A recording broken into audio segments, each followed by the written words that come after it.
The single greatest military operation in human history. It was not decided by a bullet. It was not decided by a bomb.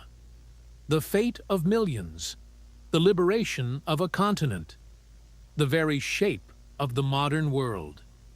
It all came to rest on a single, invisible factor: the weather.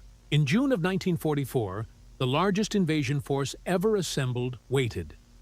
5,000 ships, 11,000 aircraft, over 150,000 men held in a state of agonizing suspense. They were a coiled spring of steel and resolve aimed at the heart of Fortress Europe. But that spring could only be released by one thing: a word, a guess, a forecast. This is the story of the men who flew into the teeth of the hurricane to find an answer. And it is the story of one man, a quiet scientist, who had to pilot the entire invasion through a storm of impossible pressure, doubt, and atmospheric chaos. This is the story of Group Captain James Stagg and the forecast that saved D-Day. To understand the decision, we must first understand the machine.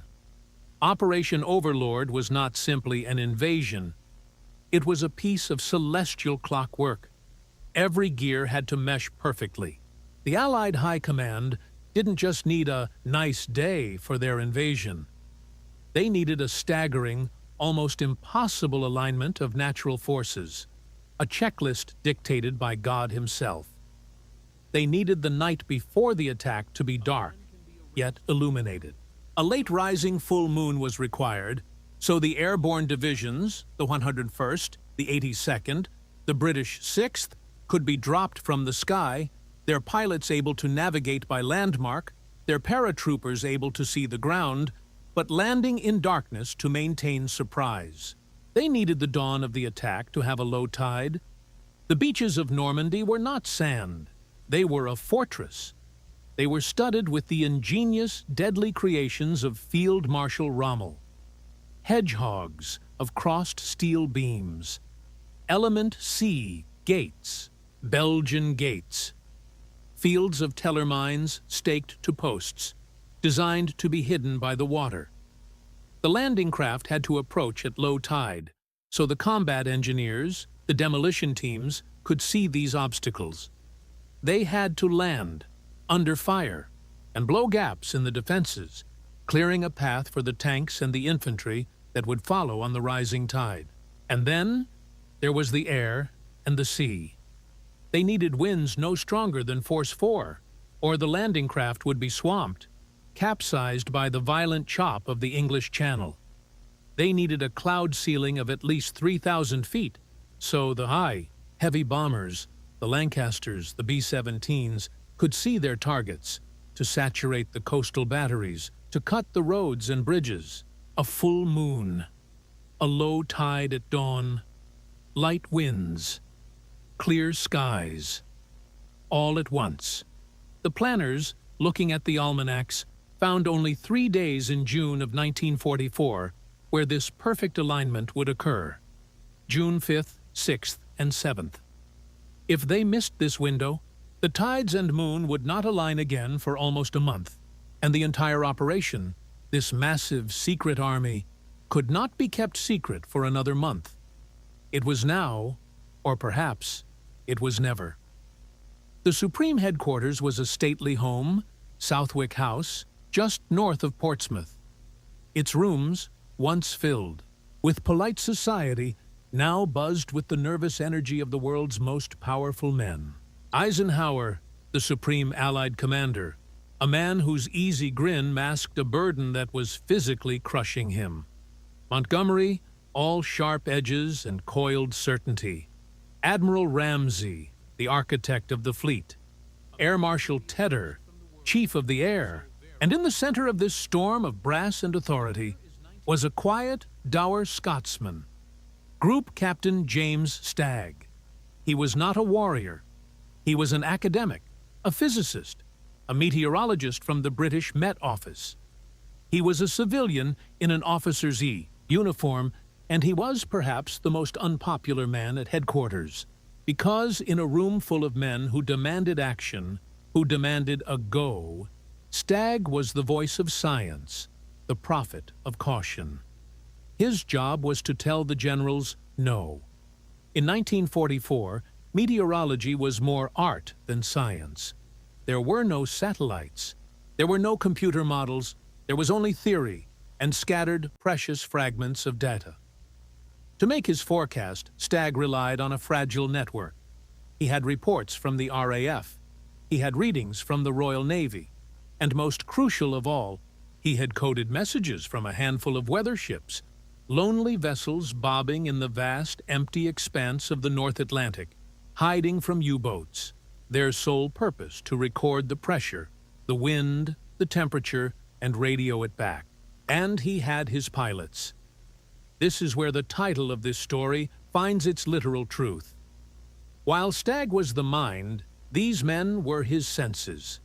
They were the crews of RAF Mosquitoes and USAF B-17s, stripped of their bombs and guns, loaded instead with barometers and thermometers.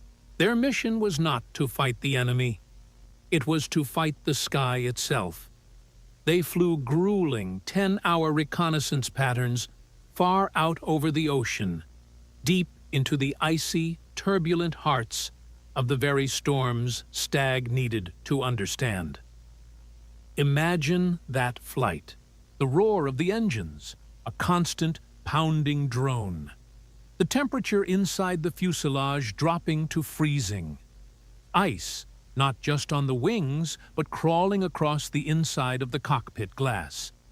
The aircraft is thrown about by turbulence so violent. It feels as though the wings will be torn from the fuselage.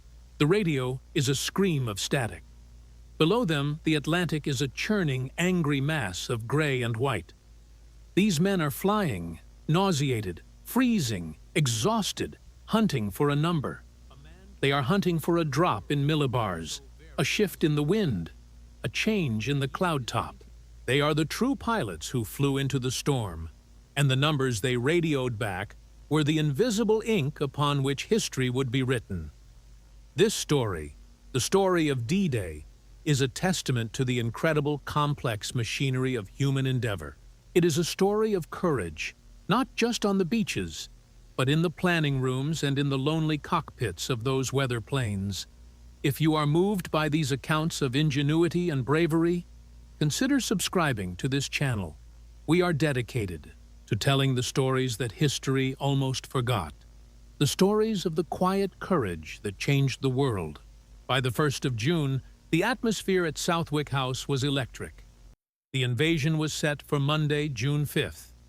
The troops were sealed in their camps. The fleet was preparing to sail, and James Stagg was looking at his maps. He saw something terrifying. Far to the west, south of Greenland, a series of low-pressure systems were conspiring. They were merging, feeding off each other, forming a single, massive, violent storm, and it was moving east, directly toward the English Channel. It was moving fast. Stagg was not alone in his work. The forecast for D-Day was so critical that the Allies had 3 separate meteorological teams working in competition. There was Stagg's team from the British Met Office. There was the Royal Navy's Admiralty team. And there was the American team from the USAAF, led by the charismatic Colonel Irving P. Crick. And they did not agree. Crick was a proponent of weather analogs. He believed you could predict the future by finding a similar pattern from the past. He had a vast catalog of historical weather maps, and he was confident, almost arrogant, in his ability to find a match. Stagg was a physicist. He distrusted analogs. He believed in the cold, hard mathematics of atmospheric pressure, temperature, and fluid dynamics. He believed in analyzing the pressure field as it existed now. It was a clash of philosophies, and it came to a head in the first days of June. Crick's team, looking at their analogs, believed the storm would track north, missing the channel, offering a period of acceptable weather. Stagg looking at the raw data from his ships and pilots, saw a different, darker truth. He saw the storm tracking directly for them. He predicted gales. He predicted low, thick clouds. He predicted a catastrophe. On the night of June 3rd, the High Command met. The first ships were already due to set sail within hours. Eisenhower, his face etched with strain, looked at his chief meteorologist. Stagg, his voice dry, delivered the news. The forecast for June 5th was disastrous. Force 5 winds, rising to Force 6. A cloud base of 500 feet, perhaps even 0. Heavy rain. The sea would be a cauldron. The air would be blind. The room fell silent. Montgomery, ever the aggressor, argued to go anyway. He was willing to risk it. But Admiral Ramsey was adamant. His landing craft would be swamped. They would sink before they ever saw the beach. Air Marshal Tedder was equally blunt. His bombers would be useless. They would be bombing their own men, or nothing at all. Eisenhower paced the room.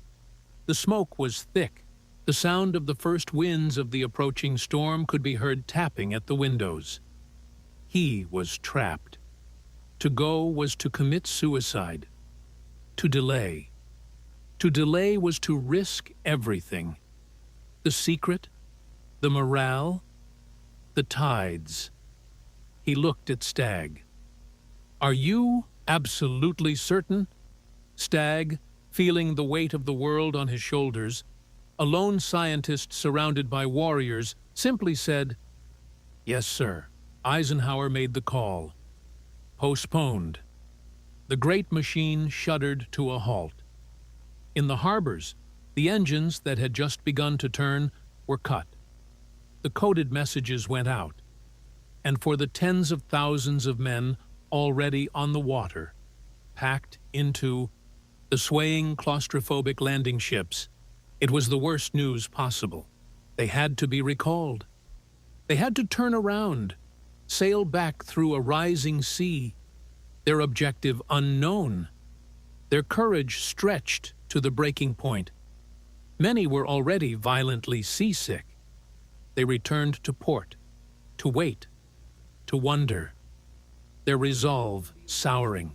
The entire invasion now hung by the thinnest of threads. Stagg was not a hero. He was the man who had just stopped the war. The pressure on him was no longer professional. It was personal. He and his team went back to their plotting room. They were exhausted, running on cold coffee and adrenaline. The teletype machines clattered, spitting out new data from the planes and ships in the Atlantic. And then Stagg saw it. It wasn't a promise. It wasn't a guarantee. It was a flicker, a possibility. On the new maps, the main storm was still there, vast and violent. But behind it, Stagg's team identified a tiny, transient ridge of high pressure. A bubble of clearer, calmer air, developing in the storm's wake. It was weak. It was moving fast. But it might just intersect with the English Channel for a period of 36 hours. It would not be good weather. The seas would still be heavy from the storm that had just passed. The winds would be strong, but they might drop just below the threshold. The clouds might lift. Just enough. Stagg now faced the greatest test of his life. He checked his data. He argued with his team. He looked at the reports from the American team. Crick and his forecasters saw nothing. They saw no ridge. They saw no window. They predicted continuous violent storms for the 6th, 7th, and 8th. They told Eisenhower that an invasion before the 19th was impossible. Imagine this moment, this psychological dive. James Stagg, a reserved academic, is now standing against the entire consensus. His allies, his fellow scientists, are telling him he is wrong. The generals are looking at him with desperate, demanding eyes. If he is wrong, and they go, he will be responsible for the deaths of tens of thousands. If he is wrong, and they no go, he might scuttle the entire invasion, losing the war. This is the kind of pressure that breaks men.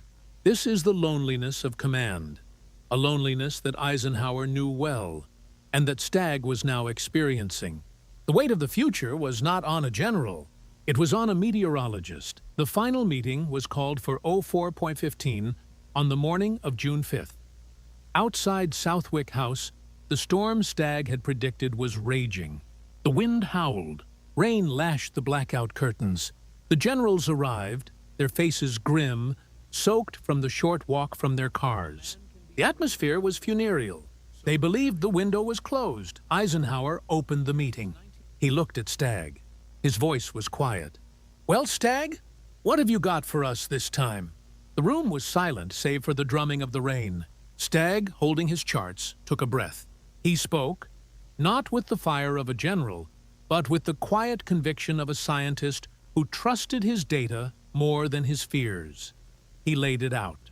He explained the storm that was currently raging outside. He explained, step by step, the physics of the ridge of high pressure following it. He forecast that the winds would begin to drop this evening on the 5th. The cloud base would lift.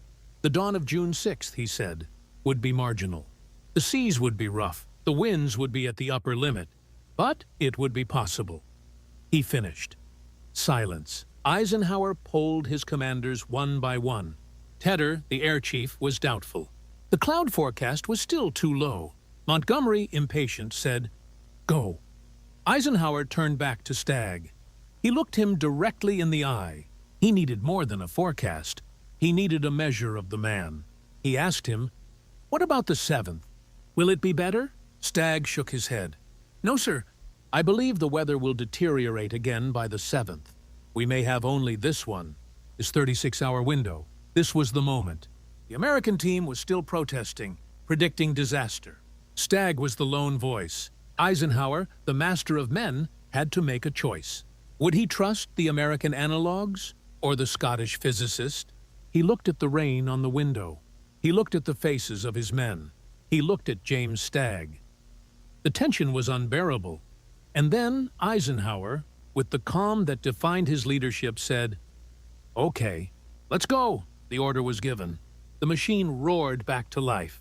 The greatest armada in history sailed from port, heading directly into the tail end of a massive gale. On the word of a single man, this pivotal moment, this reliance on the unseen, on the data gathered by brave pilots and the mind of a brilliant scientist, is a story that resonates far beyond the battlefield. It is a story about trusting expertise, about the courage of conviction, and about the human ingenuity that finds a path when none seems possible. If these are the stories that inspire you, that make you see the world in a new light, please help us continue to tell them. Share this video and let others know about the invisible battles that shape our history. James Stagg did not sleep. He and his team remained in their plotting room, their anxiety mounting with every hour. They had made their prediction. Now they were helpless. They could only wait and listen to the teletype. As the evening of June 5th wore on, the reports began to come in. The wind, as predicted, was dropping. The rain, as predicted, was stopping. The storm was moving on.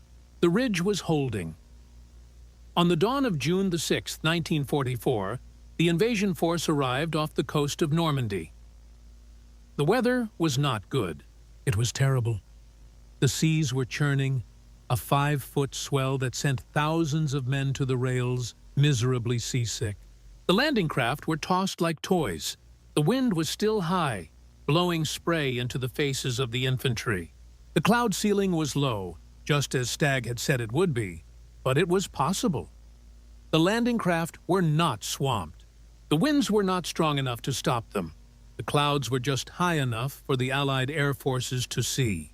The bombers found their targets. The fighters strafed the beaches. The invasion had begun. What Stagg had given them was not a victory. He had given them a chance. And what of the counterfactuals? What if Eisenhower had listened to Crick or his own doubts? Had the invasion gone on June 5th, as originally planned, the fleet would have sailed into the teeth of the very storm that raged outside Southwick House. 30-foot waves, gale-force winds. The landing craft would have been annihilated. The airborne divisions would have been scattered across the whole of France. It would have been a catastrophe, a failure so complete it might have cost the Allies the war. And what if they had waited? What if they had listened to the American team and waited for the better weather later in the tea?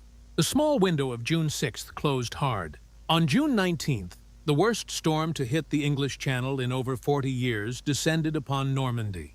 It lasted for 4 days. This storm was so violent, so powerful, that it completely destroyed the artificial mulberry harbors the Allies had painstakingly built and towed across the Channel. It severed the Allied supply line. Had the D-Day landings been postponed to that date, they would have landed and then been cut off. They would have been trapped on the beachhead with no supplies, no reinforcements, no fuel, no ammunition. They would have been pushed back into the sea. Stagg's forecast had not just found the only day. It had found the only 36 hours in a period of almost a month where the invasion was possible. There is one more piece to this puzzle. The Germans. The Wehrmacht also had meteorologists, and they were good. They saw the exact same storm system that Stagg did. They correctly concluded that the weather from June 4th to June 5th would make any invasion utterly impossible. And they concluded, just as Stagg's American counterparts did, that this weather pattern would hold for weeks. Because of this forecast, the entire German command structure stood down. Key officers left the front.